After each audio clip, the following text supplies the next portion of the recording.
Hi friends, வாங்க மரளிக்கிழங்கு sweet அடை செய்யலாம். வாங்க. அதுக்கு மரளிக்கிழங்கு எடுத்துக்கலாம். தோல் உரிச்சிட்டு நல்லா இந்த சாப்பரில் போட்டு சீவிக்கலாம். பாருங்கள், நல்லா இதில் போட்டு சீவியாச்சு. இப்போ அதுக்கு வெல்லம் எடுத்துக்கலாம். நம்ம பாருங்கள், வெல்லத்தையும் நல்லா சீவியாச்சு. சீவிக்கணும். பாருங்கள், நல்லா சீவியாச்சு. இப்போ மரளிக்கிழங்கு சீவி வச்சுருக்கோம்ல, அதில் வெல்லத்தை போட்டு மிக்ஸ் பண்ணிக்கலாம். நம்ம நல்லா மிக்ஸ் பண்ணிவிட்டு கொஞ்சம் ஒரு துளி உப்பு போட்டுக்கலாம். ஏன்னா அப்போ தான் ஸ்வீட் வந்து கொஞ்சம் தூக்கலாக தெரியும் ஸ்வீட்டு. கொஞ்சோண்டு உப்பு போட்டு நல்லா பிசைஞ்சிக்கலாம். அதுக்கப்புறம் ஏலக்காய் போட்டுக்கலாம். தேவையான அளவுக்கு ஏலக்காய் போட்டுக்கோங்க.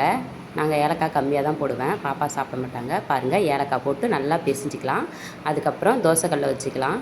உங்கள் வீட்டில் என்ன கல் இருக்கோ அந்த மாதிரி பண்ணிக்கலாம். தோசைக்கல்லை வச்சு தோசைக்கல் காஞ்சோடனே நெய் போட்டுக்கலாம். பாருங்கள், நெய் போட்டு நல்லா இதுக்கு ஹெல்த்தியான ஃபுட்டு வேறு. அதனால் ஹெல்த்தியான ஸ்நாக்ஸுன்றதுனால நெய் சேர்த்தா குழந்தைங்களுக்குலாம் ஹெல்த்தியாக இருக்கும். பாருங்கள், நல்லா உருண்டை மாதிரி நல்லா பிடிச்சி அழகாக தட்டிக்கலாம். பாருங்கள், திருப்பி போட்டாச்சு. சூப்பராக இருந்துச்சு ஃப்ரெண்ட்ஸ். ஹெல்த்தி, ரொம்ப ரொம்ப ஹெல்த்தி. உங்கள் பசங்களுக்கும் ஈவினிங் ஸ்நாக்ஸாக இதை செஞ்சு கொடுங்க. செம்மையாக இருந்துச்சு. பாருங்கள், நான் எடுத்த மாவில் 3 அடை வந்துச்சு. 3 அடையும் நல்லா இருக்குது. பாருங்கள், ஒன்று தான் வந்து கொஞ்சம் இதாகிடுச்சு. ஏன்னா சிம்மில் வச்சு பண்ணுங்கள், ஸ்பீடில் வச்சு பண்ணக்கூடாது, சிம்மில் வச்சு பண்ணுங்கள். பாருங்கள், ஈவினிங் ஸ்நாக்ஸு ஹெல்த்தியான மரளிக்கிழங்கு இனிப்பு அடை ரெடி ஆகிடுச்சி. பாருங்கள், இந்த வீடியோ உங்களுக்கு பிடிச்சிருக்குன்னு நம்புகிறேன். லைக் பண்ணுங்கள் ஃப்ரெண்ட்ஸ், கொஞ்சம் லைக் பண்ணுங்கள் ப்ளீஸ். கொஞ்சம் சப்போர்ட் பண்ணுங்கள் நீங்கள்.